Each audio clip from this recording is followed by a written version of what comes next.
Hey, what's going on? This is Jon Acosta with the Groove and Grit Show, and today we're going to talk about a couple of interesting things happening in the world of both football with your Miami Dolphins and also the Florida Panthers have made a couple of movements when it comes to their current roster. So we're going to talk a little bit about how that's going to look, and we're actually going to give an idea or a preview of what their opening night lineup may look like. All of that and more. Stay tuned. So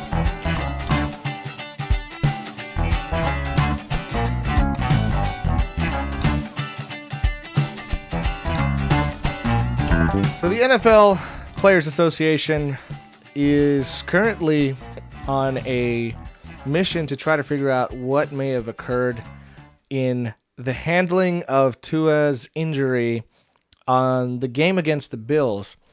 I had personally mentioned that part of what I thought it could have been was something in regards to him either having gotten up too fast or something of that nature. Despite the fact that, yes, he did seem to hit the back of his head after the hit that was made. And sure enough, we come to find out that there were mistakes made by the independent neurologist or neuro assistant who was there. And this is an NFL person, somebody who's affiliated with the NFL but not with the Dolphins.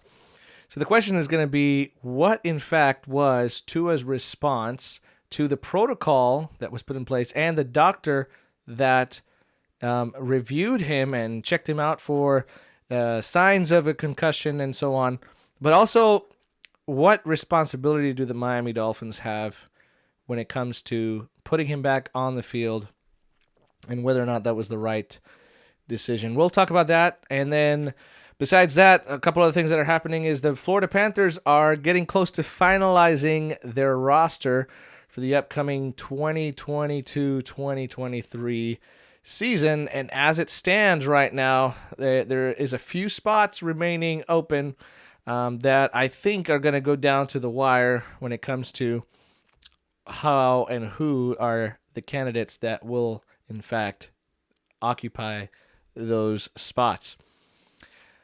Yesterday, Saturday, October 1st, I can't believe we're already in October. It feels like just yesterday was June 1st, 2020. A part of me feels like 2020 is still ongoing as we have not yet returned to a semblance of normality that I feel like we had prior to the pandemic and so on. But the Florida Panthers had a game against the Carolina Hurricanes. And I got to be honest with you, I'm right now looking at the box score.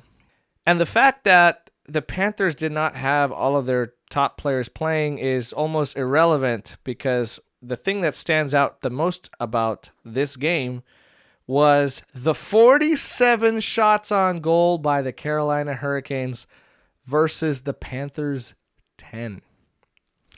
In 60 minutes of play, the Panthers only were able to manage 10 shots on goal. I don't know, that to me was almost unbelievable in the sense that how is that even possible? Granted, the Panthers were playing for the most part. I think this was the game that was going to determine who was going to have a shot at making the final roster. There was a number of cuts that had been made, or not cuts, but there's been a number of movements, player movements, that the Panthers designated specific players towards their AHL affiliate, the Charlotte Checkers. But the main thing I want to talk about this game briefly, because it's not the main thing occurring right this minute, but the fact that Spencer Knight, who spent the whole night being peppered by these 47 shots,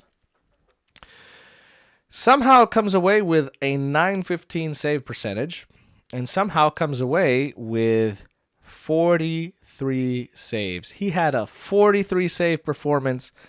And another thing to also think about, despite, I mean, you never want to be on this side of the argument where the one thing you have to highlight about your team is the fact that we only had 10 shots, but we got 3 goals. So whether you want to call it extreme efficiency or simply the fact that the Panthers just were extremely opportunistic when it came time for scoring those 3 goals. And as a matter of fact, they even retained the lead, which was incredible to say the least, for a brief moment, nonetheless. But either way, Spencer Knight is showing just how ready he is for being the number 1 netminder for the Florida Panthers. And it's going to be interesting to see what's going to happen, because as of right now, you're almost saying by that performance, you're almost ready to say, you know what, I think it's time to go with Spencer as our number 1. I still personally think that it might be good to go at least one more season, because the other aspect you got to think about is all of the dead cap, like how much cap are we going to have to retain? Should we trade Bobrovsky? Or also, if we were to just buy him out, which I think would be terrible decision. How much money will we have to be on the hook for the next so many years? And that's one of those things that I don't know if we're willing to do that just yet. I think we need to really at least try one more year with Bob as either our number 1 or some type of a rotationary dynamic between both Spencer Knight and Sergei Bobrovsky. As it stands right now, the Florida Panthers, despite only getting 10 shots, I think they showed an incredible amount of grit and tenacity in a game that really they were playing for the most part. The Carolina Hurricanes were playing most of their starters, which I think will be their on their roster. We saw an incredible performance by Brett Burns, who I think is going to have a bit of a resurgent year this coming year.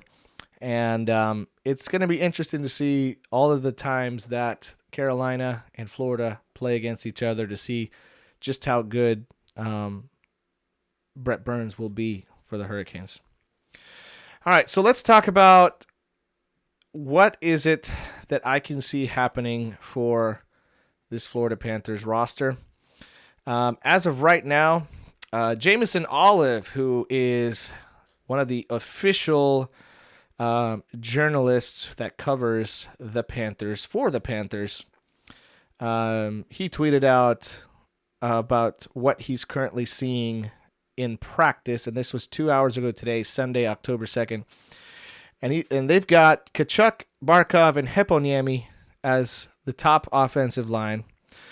Second line is a combination of Logan Hutsko, Justin Sordiff, Sam Bennett, Sam Reinhart. Followed by the third line with Luosterainen on the left wing, Lundell center, and Rudolph Balcers on the right. And then that fourth line right now, they've got Ryan Lomberg, Eric Stahl, and then we've got a combination of Mayhew and Chris Tierney.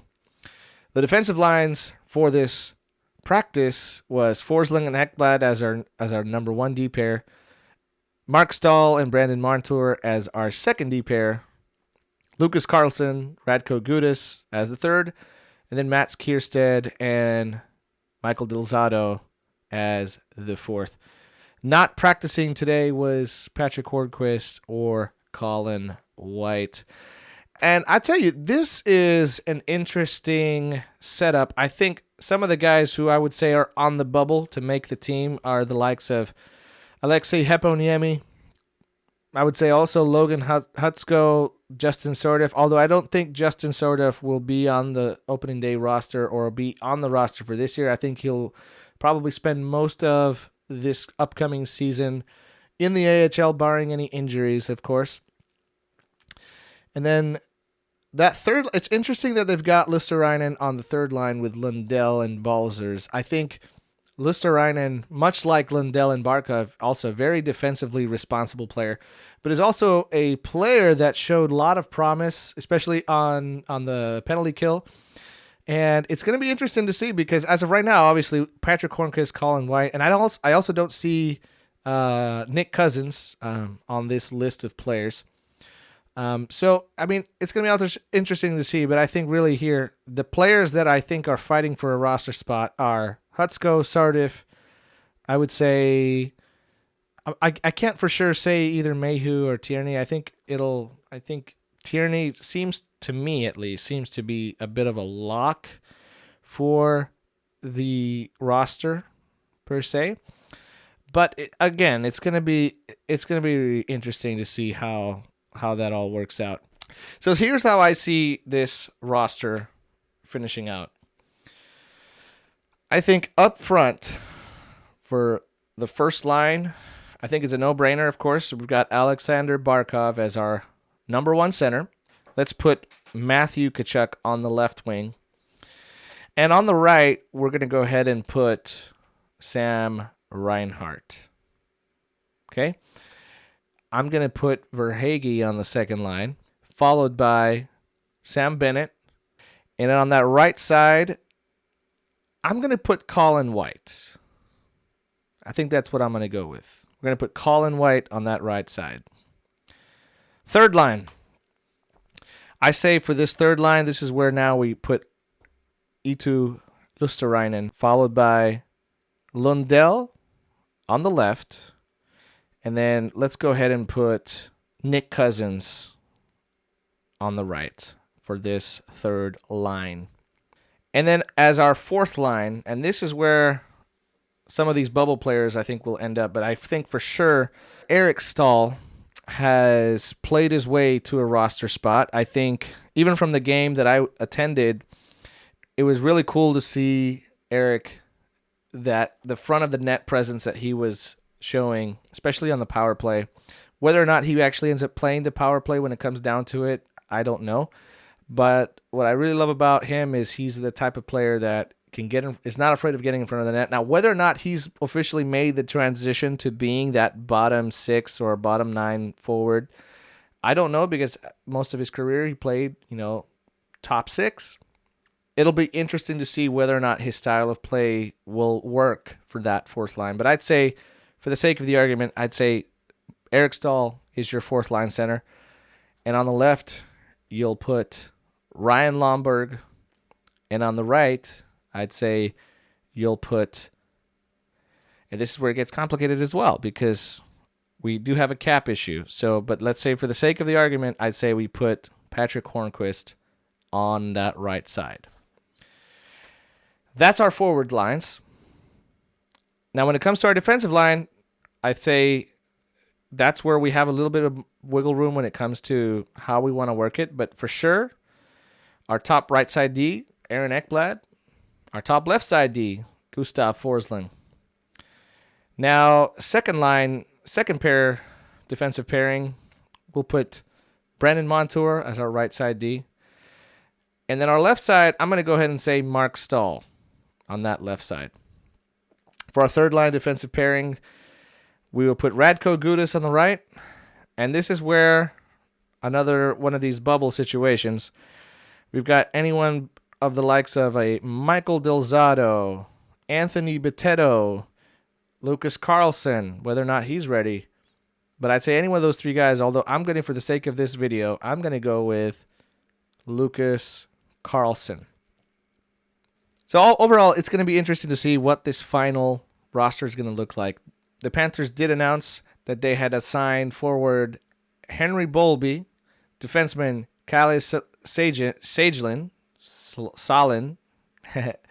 Nathan Staios, and Zachary Owens.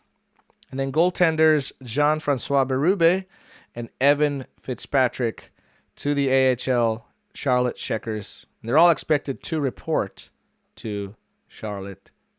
And so we still have a few more assignments coming, I think, for the AHL roster. But part of it, again, there's a couple of nuances when it comes to the roster, because a lot of it's going to depend what we're able to do with our cap space. Now, what are the different options we're going to be able to do to make that happen? And so this is where it's going to get interesting. I think right off the bat, We're going to get some relief by assigning Anthony Duclair to the long-term injury reserve. How do we create an extra $2.5 million of cap space? And really, I think there's only two options, and that will be to figure out some way to either find a trade partner for a Patrick Hornquist or for a Sergei Bobrovsky in order for you to make room for some of these players that I think are going to be huge proponents to the success this season of this team. But overall, resources are limited, and in this case, the cap is the limit that is holding this team back. And so there we go. That's pretty much what our skater roster is going to look like. And I think in terms of goaltending, I really think we're going to end up going Spencer Knight, Sergei Bobrovsky. I don't know who's the number one. I think they're both going to be kind of like a 1A, 1B type of a dynamic between the two of them.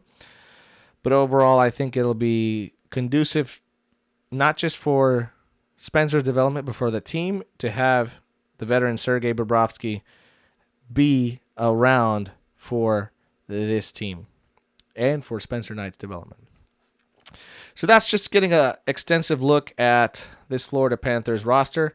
I think overall, the one thing I will say about what we've seen so far in the preseason is we have seen a team that is really doing everything they can to get down and dirty, get gritty, get that necessary element of just pow, that has been lacking in a sense. Don't get me wrong. I think losing Jonathan Huberdeau, as much as I think Matthew Tkachuk is going to do great, and really, you're gonna notice, and I'm already noticing, the team is different. It's different, and I wouldn't necessarily say that as a good thing. I think it's just we're in this phase of it's going to take a while before the team has meshed and gelled to where I think they need to be. But overall, I think what Paul Maurice is doing too with the conditioning, we keep constantly seeing some of these interviews that have been done of the players that they've been really running hard in these practices.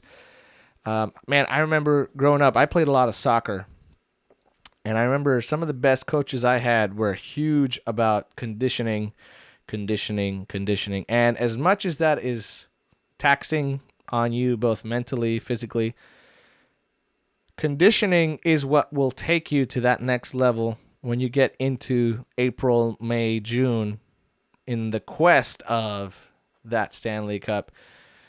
And I mean, the one thing you look at with the Tampa, outside of the fact that Tampa just always seems to find these players out of the blue, like the Patrick Maroons of the world, the guy they signed from Ottawa, that right now I can't remember his name. It's one of those things that those are the types of players you need. You also had Corey Perry, Corey Perry is a grinder type player, used to be a top line forward, but now is more of a third or fourth line guy. But I mean, that guy was huge for the Tampa Bay Lightning throughout the playoffs. So those are the types of guys that I think you need to look into. And I think we've got a few of those on our team. Definitely we're not the track record that like a Corey Perry has. But for the most part, I think that in some of the signings that we've made, specifically to help that gritty part of our team, I think is going to be extremely beneficial. So that's a look at the Florida Panthers. I think overall, I really like the direction Paul Maurice is taking. I know it's been a bit of a mixed reaction by a lot of fans, and I think part of that is that they've kind of been accustomed to this high-flying, scoring team that we have been for the last 2 years. But now we're going into something completely different. And a part of me is kind of worried because, you know, when you're a high-fly scoring team, for you to switch to a team that instead of getting 50 shots a game, now you're getting 22, and you're not necessarily having the puck a lot because this team, I think the likes of Barkov and some of these other players, Lundell as well, they flourish in an environment in which they have the puck. in a possession-styled game. And I think we're going to do some of that, but a lot of it seems to be... And you know, what's interesting is that Paul Maurice mentioned one of the things he wasn't going to change was the offensive strategy as to how they would play. And I think he's done a lot to kind of... I don't want to say change completely, because there are elements of which... I mean, they're still doing the stretch passes every now and then, but there's for sure an element where they're trying to be more balanced. And so where the past couple of years have been all about speed and, you know, coming back from 4 down and winning 5-4, 6-4. It'll be different, and I think a lot of people will take a while to get used to what's coming. But don't fret. I think we're in a good position. I think we're going to be good in the sense of the word. But like I said in the last video, I don't think we're going to get into President Cup territory, but for sure, I think we'll end up either first or second in our division. And then anything but a Eastern Conference final, to me, would be a failure. I think we got past that winning a first round.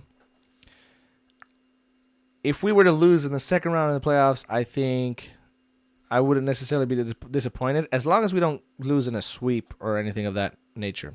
Of course, this is all assuming that we make the playoffs. So you can't, when it comes to hockey, if there's one thing I've learned is you just never know who's going to be good.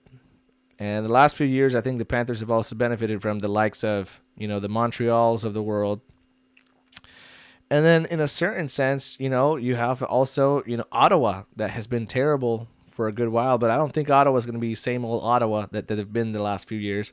I think Philadelphia is coming up up and coming, and even Columbus. I think between those 4 teams, if they're even a little bit better than they were last year, which I think they are, that's going to complicate things for a little bit, because you won't have these games where, you know, I remember last year, anytime we played Columbus, you almost expected them to score 6. By them, I mean the Panthers. And so, the same could be said of Philadelphia prior or after their trade, after them trading Claude Giroux. You almost knew that any game against Philadelphia was going to be a win, or you just you had this guaranteed feeling about it. But I don't think Ottawa's a pushover anymore. I don't think Columbus or Philadelphia are a pushover either. Even New Jersey, if Jack Hughes has looked really good in this preseason so far, and if Jack Hughes reaches the potential that I think everybody thinks he can reach, that's another team you got to be wary about, because, you know, New Jersey was another team that you looked at without much respect. And the other one to think about too is the New York Islanders, who prior to last year had made the Eastern Conference Finals, and they took the Lightning to 7 games. And somehow we're like one of the worst teams in the East this past year. A lot of that could be also having had started, I think it was something like 18 games on the road or something of that nature, which that's never easy. So it's going to be interesting to see. But I think there's going to be a lot more parity in the East as opposed to last year. Last year it felt like it was pretty much a done deal. I mean, you had every team in the East that qualified for the playoffs, like pretty much all of them, if not, I believe all of them, ended the year with over 100 points. Like, I don't remember a time that has happened. So that was really interesting to see. All this to say, despite what some folks may be feeling, I'm not exactly worried about this team, and I really like the direction in which Paul Maurice is taking them. So let's talk about what is so far the main story, not just of the world of sports for South Florida sports fans, but also really for most of the sports world, and that is Tua Tagovailoa's injury, which would have initially occurred, as far as what we're looking at now, against the Bills, and then turned into what it turned into against the Bengals. We all saw what happened. We don't need to go over that again. But some of the latest developments is the fact that the physician who did the concussion protocol apparently made a few mistakes or multiple mistakes and was fired. This also begs the question, what part or responsibility did the Miami Dolphins team physician have in this? And in a certain sense, what, if any, responsibility did Mike McDaniel have when it comes to what happened? And I think, as I stated in the last video too, I think a lot of the flack that the Dolphins are getting has more to do with the fact that the Dolphins have been somewhat controversial when it comes to their PR and public view. I mean, we saw what happened with the Brian Flores firing and that whole stink that was made. And then we also would see what happened with the tampering case that Stephen Ross literally trying to get Tom Brady and Sean Payton to come to the Dolphins. And I think most of the flack you see is specifically due to that. And so you put that on top of the fact that Tua, I mean, nobody wants to see a quarterback get hit and literally freeze up right after getting hit. Nobody wants to see him get up after a sack, and anybody get up after a sack and then tumble down or lose his balance. Nobody wants to see that. Now, I think everybody that has an opinion is willing to speak about, oh, how could they put him to play? How dare they do that? They don't care about the player. They don't care about this. Okay, I mean, I get that. It's not, I don't think, inappropriate. It's not an inappropriate reaction to what everybody saw.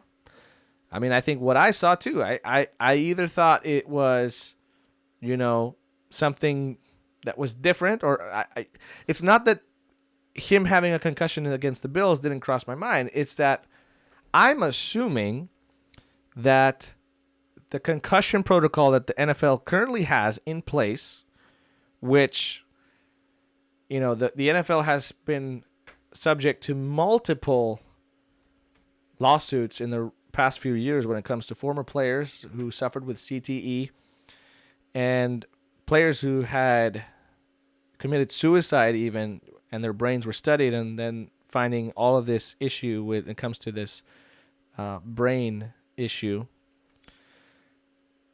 So, I can only go with what I'm assuming, that the NFL is really strict when it comes to this concussions. I mean, the NFL did not have a concussion protocol as recently as, I believe it was 5-6 years ago. And a lot of this concussion protocol came from all of the lawsuits that was happening, the studies that was being done on the potential fallout of CTE. But, I mean, you look years back. I mean, Tom Brady is not, I don't think, becomes Tom Brady if it had not been for that hit that Drew Bledsoe received. I believe it was against the Jets.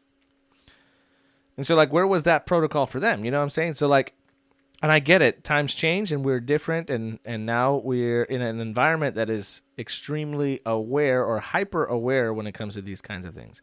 But why do we really put up such a thing? I think collectively, folks need to really think about how they react, because a part of me wonders whether or not, I'm asking myself, where was this reaction when Tyrod Taylor gets literally a lung punctured by a team physician, and now we had Justin Herbert? Justin Herbert would not have started playing had it not been for that incident. Now, I'm not going to get in conspiracy theories. I think it's easy for people to come up with these conspiracy theories and think the worst, because unfortunately that's just the climate that it's been so far in our society, when it seems like give a conspiracy theory 6 months and it becomes reality. But again, I don't see the same, I just don't see the same reaction for that situation as I have with the Tua situation. Because the other part of it is, if Tua you think about how people would have reacted, how the media would have reacted if Tua, after having that situation against the Bills, would have been kept out of the game. Then the narrative and the rhetoric would have been completely different. Now the rhetoric is Tua is soft. Tua can't handle hits. Tua is not a franchise quarterback. And again, Tua has been, just like Tebow in many ways, one of the more controversial players in the NFL. Just like Russell Wilson has been, just like Tim Tebow was. So now the reaction is the following. He came back into the game, and nobody said anything really after the Bills game. As a matter of fact, I think this is a non-issue if what happened on Thursday night had not happened. I don't think we go back and we look into, the physician made a mistake. This whole thing happens because of what happened on Thursday night. And going back to what I said in the previous video, that could have been avoided if Tua simply throws the ball away. Now let's go back to the fact whether or not the physician made a mistake. And I think just by the sake of the reports we've seen, yes, there were mistakes made. But the reason that physician was fired, or that assistant, or whatever the title he has, or neuroscience advisor is what his position was, I still think that the main reason he got fired has to do with everybody's collective reaction. I think, again, it's a non-issue if what happened on Thursday night. Again, the reaction has to do with what happened on Thursday night, not what happened on Sunday. Because this reaction was not the same on Sunday or on Monday prior or after the Bills game than it is now. Now, I get it. Like, I'm saying all of this for the sake of let's really look into why we think what we think and why we are essentially having the emotional response that we currently have. And I think the majority of it just has to do with the fact that it's Tua. That's it. And so where do we go now? I mean, I had said in the previous video that Tua would be out 5 to 6 games. And as of right now, I mean, I've seen a lot of articles. I've seen actually even my local paper published an article of a neuroscience physician that basically said that, he believes that Tua might have long-standing brain trauma. So I feel like we're in a place right now where there's a possibility that Tua misses the rest of the season. Tua came out with a statement appreciating all the support and everything, but I still would like to see what Tua himself says, because I've seen some folks that have said Tua should not be allowed to play the rest of the season. Stephen A. Smith came out and said that the Dolphins and the NFL failed Tua. No one is safe here. Somebody needs to be suspended at the minimum, possibly fired. And everybody as an organization within the Miami Dolphins, as far as I'm concerned, got their hands dirty in all of this, because you allowed this dude to get out on that field after you saw what happened this past Sunday. And I think, again, those are statements that are such blanket statements that do not go into the nuanced elements behind everything that transpired in this situation. So where do we go from here? Well, first of all, I think one good thing that's coming out about all of this is that the NFL is, in fact, going to modify their concussion protocol as soon as week 5.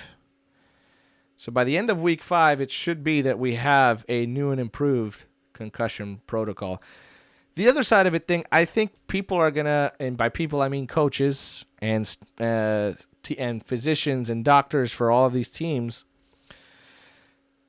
they're going to have to rethink and relook as to how they do things, in the sense, well, if you see a player that, gets up staggering and having a difficult time, walking, getting up, doing simple things like that, I think teams will probably be more sensitive to the possibility that there is a brain or injury or a concussion simply because of this. Because again, the public perception has been that the Dolphins don't care about Tua, that in general, these football teams do not care about their players. And, don't get me wrong. I'm not saying that teams are in it for the money, which we all know that they are. We all consume watching NFL games and so on and so forth. But I can't go to the extreme of saying that, especially when you look at who Mike McDaniel is as an individual and who Tua is. Like, when it comes to a person who has the level of empathy that I think Mike McDaniel has, I just find it extremely hard to believe that if he did not believe with his heart of hearts that Tua was, in fact, okay to play, I really don't think he puts him out there unless he absolutely believed that Tua would have been okay. I think in hindsight, though, seeing what happened, I think Mike McDaniel, if he had the opportunity, would probably go back and sit Tua for the rest of that game.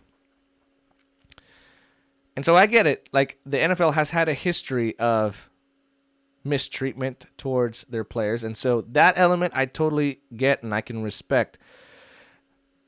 But at the same time, I don't feel right about simply coming to a generic conclusion that this whole thing was the Dolphins' fault and the neurotrauma advisor. Overall, I really think that if collectively we really go into the why as to the way we react to situations, we'll be able to understand and be able to see. Because the problem with being emotional in our responses to things is it blinds us from being able to be logical and having a proportionate emotional response to whatever may be occurring. And overall, I think later down the road, we'll all look at this situation and say, okay, you know what? Some good came out of this because, hey, we're now going to have a new and improved concussion protocol. And so I think that's going to be good.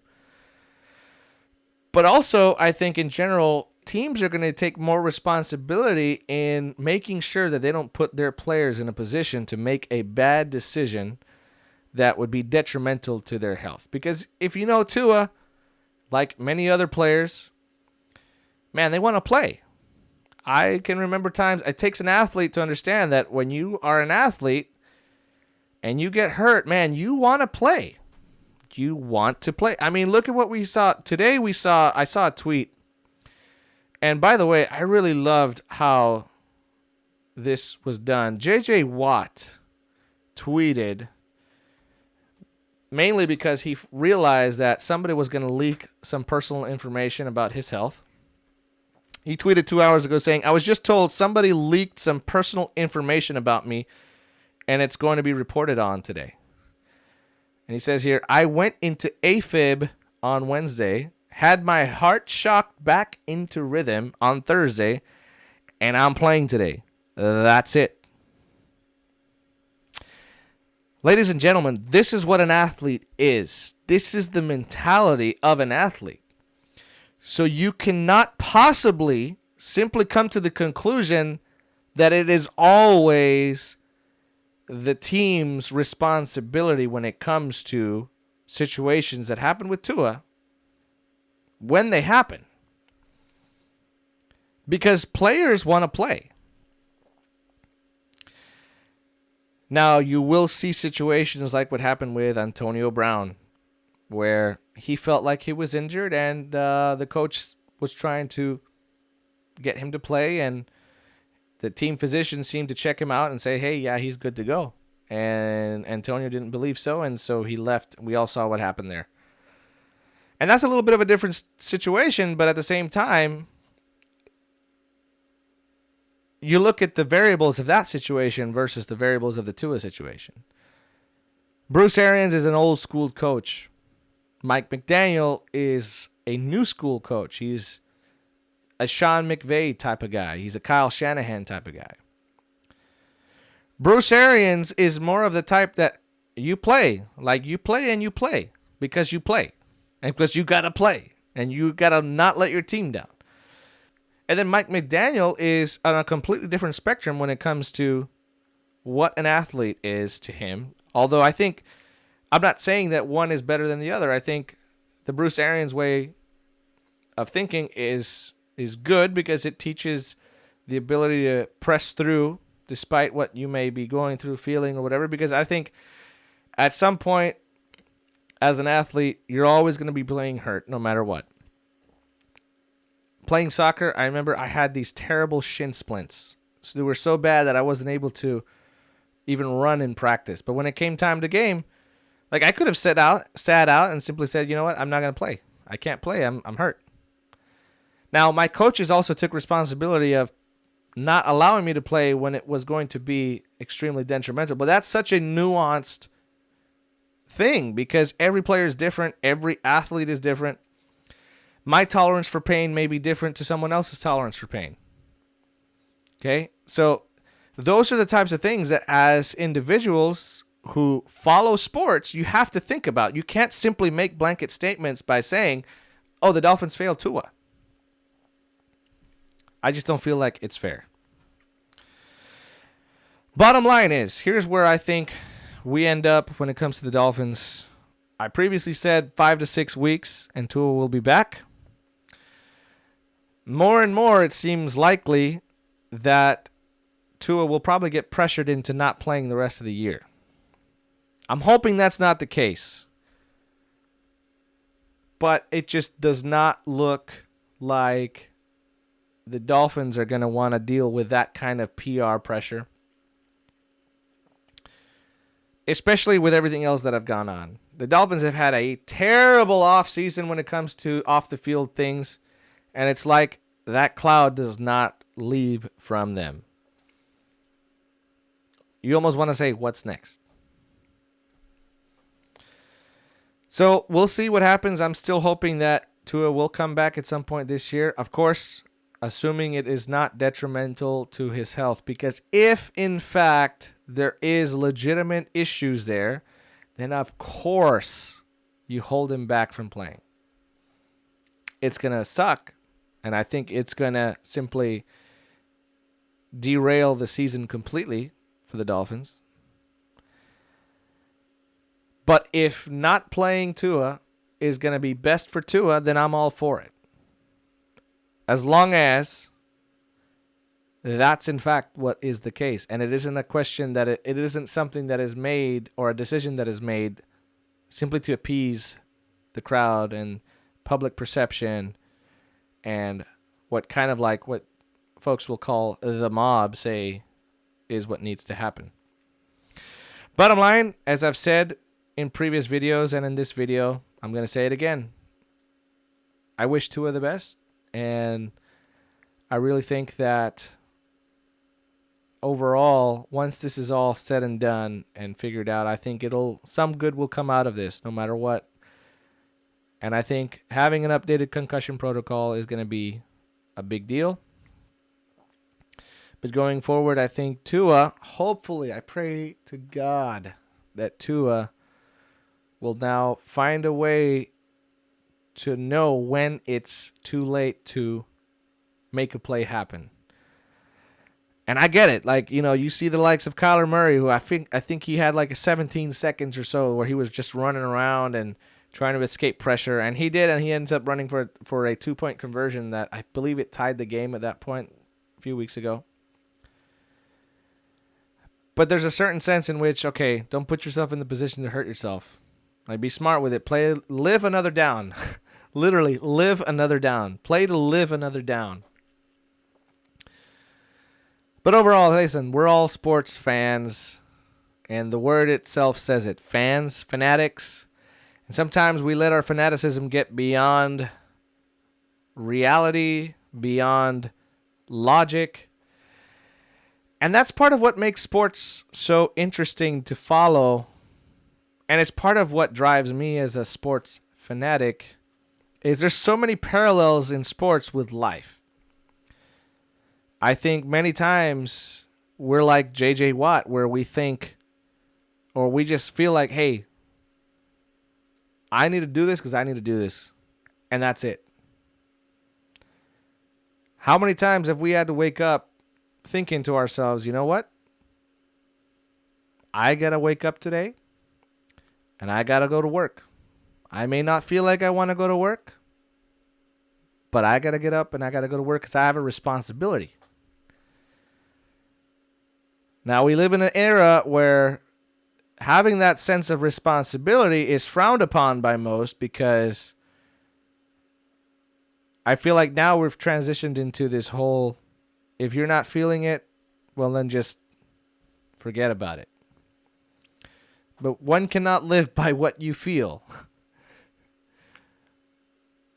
What we feel is not who we are. Like, sometimes I feel like I'm just too tired to do stuff. But if my son asks me that he wants to play outside or whatever, and my reaction is, I don't feel like it, come on, man. I can't do that. Now, of course, everything with a sense of wisdom and a sense of logic and common sense. But like sometimes, and especially when it comes to these players, man, like these players, they want to play and they have a response. They feel, forget about the millions of dollars that they're making. They feel like they have a responsibility to their team and to their teammates.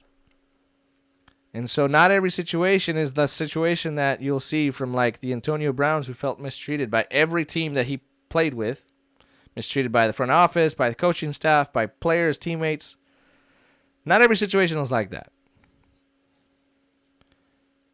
So overall, I think if we all looked at things with that semblance of common sense, that we may ask ourselves, okay, why are we reacting the way we're reacting?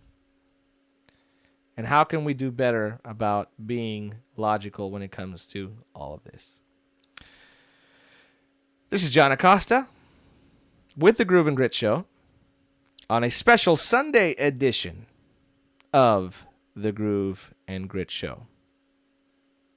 I'll see you soon, and you'll see me speaking about more topics like this, where we talk about what happens in the world of sports for your Miami Dolphins, Florida Panthers, Miami Marlins, Inter Miami FC, and pretty much any South Florida sports team.